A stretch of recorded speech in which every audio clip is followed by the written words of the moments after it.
வணக்கம் நண்பர்களே. சென்ற 2, 3 வீடியோக்குள்ள துபாயில ஏற்பட்ட மிகப்பெரிய பாதிப்புகள பத்தி உங்க கூட ஷேர் பண்ணியிருந்தேன். துபாய பத்தி கன்டினியூஸா கெடுதலான செய்திகள் தான் வந்துகிட்டே இருக்கு. இந்த வீடியோல இன்னும் சில விஷயங்கள துபாய பத்தி உங்க கூட ஷேர் பண்றேன். அத தவிர இன்னும் நெறைய விஷயங்கள் இருக்கு. நான் சிறு சிறு வீடியோக்களா போடலாம்னு இருக்கேன். ஏன்னா, எலக்ஷன் டைம் இருக்கிறதுனால ஆஃபீஸ்ல இருக்கிறவங்களுக்கு அந்த எலக்ஷன் சார்ந்த தேர்தல் சார்ந்த பல வேலைகள்லாம் இருக்கு. அதனால கொஞ்சம் சின்ன சின்ன வீடியோவா உங்க கூட ஷேர் பண்ணலாம்னு இருக்கேன். இந்த வீடியோல குறிப்பா எத பத்தி பார்க்க போறோம் அப்படின்னா, அமெரிக்காவும், இஸ்ரேலும் சேர்ந்து ஈரான்ல இருக்கக்கூடிய ஒரு மிக மிக முக்கியமான பேங்க், சலே பேங்க் அப்படின்னு SALEH அப்படின்னு. அந்த சலே பேங்க் வந்து ஒரே ஒரு பேங்க்க தான் மிகப்பெரிய தாக்குதலுக்கு உண்டாக்கியிருக்காங்க. அதில் இருக்கிற கம்ப்யூட்டர் சிஸ்டம்ஸு, இந்த டேட்டா சென்டர் எல்லாத்தையுமே அடிச்சு நொறுக்கியிருக்காங்க. இந்த பேங்க் ஏன் ரொம்ப முக்கியமானது அப்படின்னு பார்த்தீங்கன்னா, IRGCன்னு சொல்லக்கூடிய இஸ்லாமிக் ரெவல்யூஷனரி கார்ட் கோர்னுடைய பெரிய பெரிய ஆஃபீஸர்ஸ், ஜெனரல்ஸ், அதை தவிர அங்கே இருக்கக்கூடிய பல அதிகாரிகள் மற்றும் சோல்ஜர்ஸ் இவங்க எல்லாருடைய அக்கௌண்ட்டுமே அந்த சலே பேங்க்ல தான் இருக்கு. ஆக மொத்த இராணுவத்துக்கும் ஈரானுடைய மொத்த இராணுவத்திற்கான பண பரிவர்த்தனை அந்த பேங்க் மூலமாக தான் போகுது. அதனால அதை குறிப்பிட்டு குறி வச்சு அமெரிக்காவும் இஸ்ரேலும் தாக்குதல் நடத்தி அந்த பேங்க் முடக்கப்பட்டுள்ளது. பண பரிமாற்றங்கள் எல்லாமே முடக்கப்பட்டுள்ளது. இதை வந்து ஈரான் உடனே முன்னாடியே சொல்லியிருக்காங்க, நாங்க ஏசிமெட்ரிக் வார் தான் நடத்த போறோம், நீங்க இந்த மாதிரி எங்களுடைய இன்ஃப்ராஸ்ட்ரக்சர் இந்த மாதிரி மிலிட்டரி சார்ந்து அல்லாத தாக்குதல்களை நடத்துனீங்கன்னா, அந்த டார்கெட்டை மேல தாக்குதல் நடத்தினா நாங்க அதை விட பன்மடங்கு செய்வோம் அப்படின்னு. இப்ப நம்ம என்ன செய்யலாம், ஈரான் தாக்குதல் நடத்த ஆரம்பிச்சுட்டாங்க. முக்கியமா 2 இம்பார்ட்டன்ட் இது பார்க்கலாம் நம்ம. அமேசானுடைய டேட்டா சென்டரை அட்டாக் பண்ணியிருக்காங்க. அதே மாதிரி கிளவுட் சென்டர்னு சொல்லக்கூடியது இது வந்து துபாயில இருக்கு. அதே மாதிரி ஆரக்கிள் அவங்களோட இது பஹ்ரைன்ல இருக்கு. அந்த டேட்டா சென்டரையும் அடிச்சிருக்காங்க. இதுக்கு நடுவில் துபாயில் எந்த மாதிரி ஃபைனான்ஷியல் செட்டப் அப்படிங்கிறது கொஞ்சம் பார்க்கலாம். துபாய் என்ன பண்ணாங்கன்னா, அவங்க வந்து கணிச்சிட்டாங்க, இந்த எண்ணெய் வளம் அப்படிங்கிறது ஒரு குறிப்பிட்ட காலகட்டம் வரைக்கும் தான் இருக்கும். அந்த எண்ணெய் வளம் தீர்ந்து போய்விட்டால் பொருளாதாரத்தை எப்படி நிமிர்த்துவது, அதுக்காக துபாய் மாடல்னே ஒன்று கொண்டு வந்தாங்க. அது மிகப்பெரிய அளவில் பாராட்டுகள்லாம் பெற்று 40 வருடங்களாக கட்டமைக்கப்பட்ட ஒரு அமைப்பு. அது என்ன மாதிரி முன்னெடுப்பு அப்படின்னு பார்த்தீங்கன்னாக்க, கொஞ்சம் டீட்டெயிலாக சொல்றேன் பாருங்க. 260க்கும் மேற்பட்ட வங்கிகள், பன்னாட்டு வங்கிகள், எல்லாம் பெரிய பெரிய வங்கிகள் எல்லாம் அங்க இருக்கு. அது இருக்கு. அதுக்கப்புறம் என்ன பண்றாங்கன்னா, இந்த 250 300 வங்கி கிட்டத்தட்ட இருக்கு. இவங்க எல்லாருமே ரீஜனல் ஹெட் குவார்ட்டர்ஸ்ன்றத துபாயில அமைச்சிருக்காங்க. துபாயில வானளாவிய உயர்ந்த கட்டடங்கள், நல்ல ஆஃபீஸ் ஸ்பேஸ் இருக்கு, நல்ல ஏர் கண்டிஷன் வசதி, போக்குவரத்து, எல்லாம் லக்ஸுரி கார், ஃபெராரி, போர்ஷ் அந்த மாதிரிலாம் நிறைய இருக்கு. அதெல்லாம் நீங்க பார்த்துருப்பீங்க. இப்போ அது எல்லாமே அப்படியே பார்க்கிங் லாட்ல காயலாங்கடை இது மாதிரி கிடக்கு. அப்படியே 250 300 மிகப்பெரிய உலகத்தின் வங்கிகளுடைய ரீஜனல் ஆஃபீஸ் அங்கே இருக்கு இல்லைங்களா, அது மேல தாக்குதல் நடத்துறதுக்கு ஈரான் முடிவு செஞ்சுட்டாங்க. ஏற்கனவே நான் சொன்ன மாதிரி 2 இடத்துல தாக்குதல் நடத்திருக்காங்க. பல விதமான தாக்குதல் நடத்திருக்காங்க. வார்னிங் கொடுத்துட்டாங்க, நீங்க இந்த யாரெல்லாம் அந்த கட்டடத்தில் இருக்கீங்களோ சிவிலியன்ஸுக்கு நீங்க காலி பண்ணிட்டு ஓடி போயிடுங்க, இல்லைனாக்கா தாக்குதல் நடத்தினா உயிரிழப்பு ஆகும், அதுக்கு நாங்க பொறுப்பேற்க முடியாதுங்கிற மாதிரி வார்னிங்கும் கொடுத்தாச்சு. இது சைக்கலாஜிக்கல் வார் அப்படின்னு சொல்லிட்டு சில பத்திரிகைகள்லாம் சொல்லியிருக்காங்க. அப்படி கிடையாது, நேரடியாக தாக்குதல் நடத்த ஆரம்பிச்சுட்டாங்கிறது தான் உண்மை. சரி, இதுல வந்து என்ன பண்ணியிருக்காங்க அப்படின்னா, பல பேங்க், உதாரணமா ஸ்டாண்டர்ட் சார்ட்டர்ட், சிட்டி பேங்க், அதுக்கப்புறம் HSBC, இந்த பேங்க் எல்லாமே தங்களுடைய அலுவலகத்தை மூடிட்டாங்க. ஒர்க்கர்ஸ், அதாவது எம்ப்ளாயீஸை வந்து நீங்க வீட்டில இருந்து வேலை செய்யுங்க, ஒர்க் ஃப்ரம் ஹோம் அப்படிங்கிற மாதிரி. இது ஒரு டெம்பரரி அரேஞ்ச்மெண்ட் சொல்றாங்க. ஆனா அவங்களுக்கே நம்பிக்கை இல்லை, இது எத்தனை நாள் வரைக்கும் இந்த டெம்பரரி அரேஞ்ச்மெண்ட் இருக்குமா, இல்ல பர்மனண்டாவே மூட வேண்டியதா இருக்குமா அப்படிங்கிறது அவங்களுக்கே ஒரு மிகப்பெரிய கேள்விக்குறியா இருக்கு. இது ஒரு முதல் பாயிண்ட், வங்கிகள் சார்ந்த முக்கியமான பாயிண்ட். அடுத்த முக்கியமான பாயிண்ட்டை நம்ம எதை பார்க்கலாம் அப்படின்னாக்க, கிட்டத்தட்ட 500க்கும் மேற்பட்ட வெல்த் மேனேஜ்மெண்ட் கம்பெனிஸ் துபாயில இயங்கி வருகிறது. அதாவது துபாய் இன்டர்நேஷனல் ஃபைனான்சியல் சென்டர் அப்படின்னு ஒரு இடம் இருக்கு. அந்த துபாய் இன்டர்நேஷனல் ஃபைனான்சியல் சென்டர் வந்து மிகப்பெரிய தாக்குதலுக்கு ஆக்கப்பட்டிருக்கு.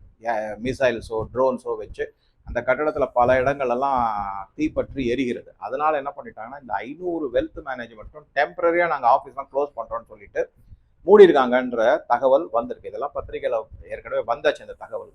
இந்த வெல்த் மேனேஜ்மெண்ட் என்ன அப்படின்னு பாத்தீங்கன்னாக்கா, பிரைவேட் ஈக்விட்டின்னு சொல்லி தனிப்பட்ட நபரனுடைய முதலீடு பல கம்பெனிகளை செய்வாங்க. வெஞ்சர் கேபிட்டல்னு சொல்லுவாங்க. ஸ்டார்ட் அப்க்கு ஃபைனான்ஸ் பண்றேன்னு சொல்லுவாங்க. அது தவிர வந்து பங்கு மார்க்கெட்டு, தங்கம், வெள்ளி போன்ற முதலீடுகள் இது எல்லாத்தையும் வந்து இப்போ உங்ககிட்ட வந்து அபரிமிதமா ஒரு 100 கோடி பணம் இருக்குன்னா அதை எப்படி நீங்க மேனேஜ் பண்ணணும் அப்படிங்கிறதுக்கு இந்த வெல்த் மேனேஜ்மெண்ட் கம்பெனிஸ் உங்களுக்கு அறிவுரைகள்லாம் சொல்லி அந்த 100 கோடியை மேலும் 110 கோடி 120 கோடின்னு எப்படி உண்டாக்கணும் அப்படிங்கிறது இப்போ அது எல்லாமே முடக்கப்பட்டு அழிந்து ஒரு மாதிரி மிகப்பெரிய நஷ்டத்துல போய் விழுந்திருக்கு அப்படிங்கிறதா முக்கியமான செய்தி. இதையெல்லாம் மீட்டு எடுத்து கட்டுமானங்கள்லாம் கொண்டு வந்து இதெல்லாம் நடைமுறைக்கு திருப்பி வருமா, சகஜமான நிலைமைக்கு வருமா அப்படின்னா மிகப்பெரிய கேள்விக்குறி. ஓகே, நீங்க வந்து கட்டுமானங்கள்லாம் செஞ்சுட்டீங்க, வெல்த் மேனேஜ்மெண்ட் கம்பெனி திருப்பி வருமா தெரியாது, பேங்க் எல்லாம் திருப்பி வருமா தெரியாது.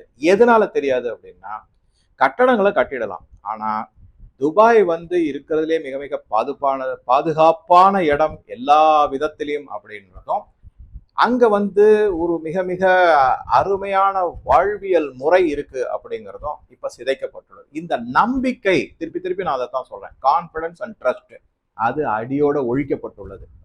அந்த கான்பிடன்ஸையும் ட்ரஸ்டையும் திருப்பி கொண்டு வர முடியுமா அப்படின்னு பார்த்தா அது மிகப்பெரிய கேள்விக்குறியா தான் இருக்கு. பல கம்பெனிகள் வந்து ஃபிளைட் ஆஃப் கேபிட்டல் நான் ஏற்கனவே சொல்லியிருக்கேன், சிங்கப்பூர் போயிருக்காங்க, இந்தியாவில் கிஃப்ட் சிட்டியில கூட பல பேர் வந்திருக்காங்கன்றத நம்ம பார்க்குறோம்.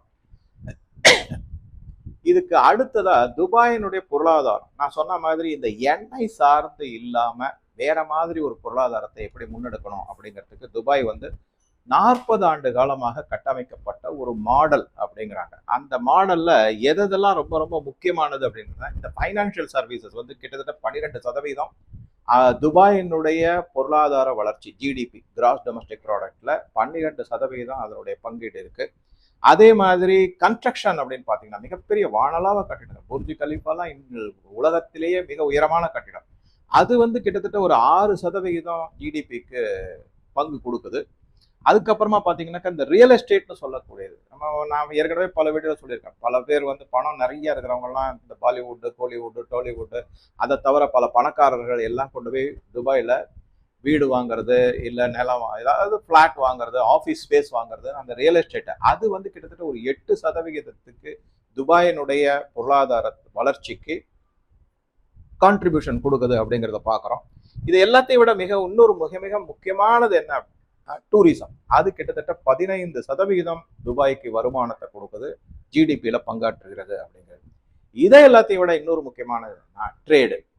இந்த ட்ரேட் அப்படிங்கிறது பலவிதமான வர்த்தகங்கள். அது வந்து நான் சொன்ன மாதிரி லக்ஸுரி ஐட்டம்ஸ்ல இருந்து, கோல்டுல இருந்து, சில்வர்ல இருந்து, சாதாரண காரு, இது மாதிரி பல விதமான பொருட்களும் வியாபாரத்துல துபாய் கொடிகட்டி பறக்குது. அதன் மூலமாக வரக்கூடிய வருமானம் துபாயினுடைய ஜிடிபிக்கு எவ்வளவு அப்படின்னு பார்த்தீங்கன்னா அதனுடைய பங்களிப்பு 26% இருக்கு. ஸோ இதையெல்லாம் வச்சு பார்க்கும்போது ஒரு பிரமிப்பான பொருளாதார மாடலை துபாய் உருவாக்கிடுச்சோ. எண்ணெய் மூலமாக வரக்கூடிய வருமானம், அதன் மூலமாக ஜிடிபிக்கு வரக்கூடியது வந்து வெறும் 8-10% தான். மற்றது எல்லாமே ட்ரேடு மட்டும் பார்த்தீங்கன்னாக்கா கிட்டத்தட்ட 26% இருக்கு அப்படிங்கும் போது பலருமே வியந்து பார்க்கக்கூடிய ஒரு மிக மிக உன்னதமான அருமையான எக்கனாமிக் மாடல் அப்படிங்கிற மாதிரி. எண்ணெய் வளம் இருக்கோ இல்லையோ, துபாய் மாதிரி ஒரு நாடு உலகத்துல இருக்கவே முடியாது. த பெஸ்ட் கண்ட்ரி அப்படிங்கிற மாதிரிலாம், அது சேஃபஸ்ட் கண்ட்ரி, பெஸ்ட் கண்ட்ரி, வாழ்வதற்கான அனைத்து விதமான வசதிகளும் இருக்கு அப்படிங்கிற இது ஒரு பக்கம். இதை தவிர என்னன்னா இந்த லக்ஸுரி செக்மெண்ட் அப்படிங்கிறது, அதாவது அல்ட்ரா லக்ஸுரி செக்மெண்ட் இல்லைனாக்கா நிறைய பணத்தை வச்சுக்கிட்டு ஊதாரித்தனமா செலவு பண்றதுக்கான வாய்ப்புகளும் துபாயில ஏற்பட்டுள்ளது. பலவிதமான ஏற்பாடுகள்லாம் செய்யப்பட்டுள்ளது. நைட் லைஃப் அதை பத்தி சொல்லவே வேண்டாம், ஏகப்பட்டது இருக்கு. டெசர்ட் நைட் லைஃப்னு சொல்லுவாங்க, கிளப் நைட் லைஃப்னு சொல்லுவாங்க, என்னென்னமோலாம் இருக்கு அங்க. ஸோ துபாய் வந்து ஒரு ஃப்ரீடம் அதிகமாக இருக்கக்கூடிய, அதாவது இஸ்லாமிய நாடுகள்ல வந்து பலவிதமான கட்டுப்பாடுகள், மதம் சார்ந்த கட்டுப்பாடுகள் நிறைய இருக்கும். அதை எல்லாமே ஒண்ணுமே இல்லாம தகர்த்து எரிந்து ஒதுக்கப்பட்டு துபாய் வந்து மதம் சார்ந்த கட்டுப்பாடுகள் எதுவும், இஸ்லாமிய மதம் சார்ந்த கட்டுப்பாடுகள் எதுவும் இல்லாம ஒரு ஃப்ரீ லைஃப், கிட்டத்தட்ட அமெரிக்கா போன்ற ஒரு லைஃப், லாஸ் வேகாஸ் மாதிரி ஒரு லைஃப் நீங்க துபாயில வாழ முடியும் அப்படிங்கிறத ஒரு எஸ்டாப்ளிஷ்டு உண்மை அப்படின்னு. ஓகே, உறுதி செய்யப்பட்ட உண்மை அது. ஸோ இந்த மாதிரி இருக்கும்போது தான் இப்ப இந்த போர் மூலமாக என்ன ஆயிருக்கு அப்படின்னு பாத்தீங்கன்னா, லட்சக்கணக்கான பேர் அந்த நாட்டை விட்டு வெளியேறிட்டாங்க. இதுல குறிப்பா வெளியேறவங்க எல்லாருமே யாரு அப்படின்னு பாத்தீங்கன்னா, மிகப்பெரிய பணக்காரர்கள் எல்லாமே. லாவிஷ் ஸ்பெண்டிங் அப்படின்னு சொல்லுவாங்கல்ல, ஊதாரித்தனம்னா அதனுடைய எல்லையே இல்லாம செலவழிக்கக்கூடிய அந்த மனிதர்கள் தான் முதல்ல தகவல் தெரிந்து உணர்ந்து ஓடி போயிட்டாங்க. சரி, அவங்க எப்படி ஓடி போயிருக்காங்க அப்படின்னா, கிட்டத்தட்ட பிரைவேட் ஜெட் பிளேன் எடுத்துக்கிட்டு போயிருக்காங்க. 4 மணி நேர பயணத்திற்கு 3 கோடி ரூபாய் வரைக்கும் அவர்கள் செலவழித்திருக்காங்க. ஒரு பிளைட்டுக்கு 3 கோடி ரூபாய், 4 மணி நேரம் தான் அதனுடைய பயண நேரம்.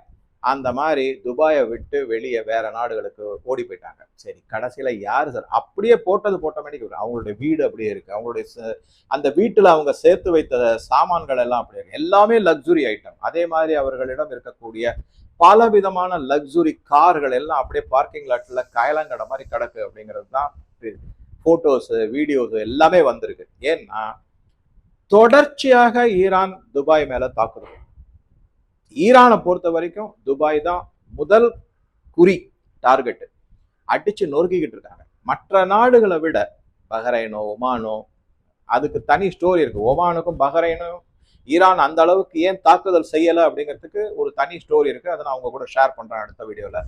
இந்த துபாய் தான் மெயின் டார்கெட்டா வச்சுட்டு இருக்காங்க. அப்புறம் கொஞ்சம் ஓரளவுக்கு சவுதி அரேபியாவை டார்கெட் பண்றாங்க. சவுதி அரேபியா உள்கூத்து செஞ்சுக்கிட்டு இருக்கு. தான் அந்த ரீஜன் ஃபுல்லுமே கையகப்படுத்தணுங்கிற ஒரு எண்ணத்துல மற்ற அரபு நாடுகளை போட்டு காமிக்கிறது சவுதி அரேபியாங்கிறது என்னுடைய பார்வை. எனக்கு அந்த மாதிரி படுது. சவுதி அரேபியா பின்னணியில வேற ஏதோ ஒரு உள்கூத்து பண்ணிக்கிட்டு இருக்காங்க அப்படிங்கறது அதையும் பார்க்கலாம். சில தகவல்கள் எடுத்து வச்சிருக்கேன். அது எந்த அளவுக்கு மேட்ச் ஆகுது அப்படிங்கிறத பார்த்துட்டு வெரிஃபை பண்ணிட்டு உங்க கூட ஷேர் பண்றேன். ஆக மொத்தம் அவங்களுக்குள்ளே அடிச்சுக்கிறாங்கிறது உண்மை.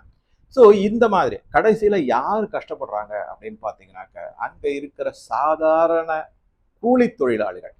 இந்தியா, பாகிஸ்தான், பங்களாதேஷ் போன்ற நாடுகள்ல இருந்து அங்க போய் விழுந்தவங்க தான்.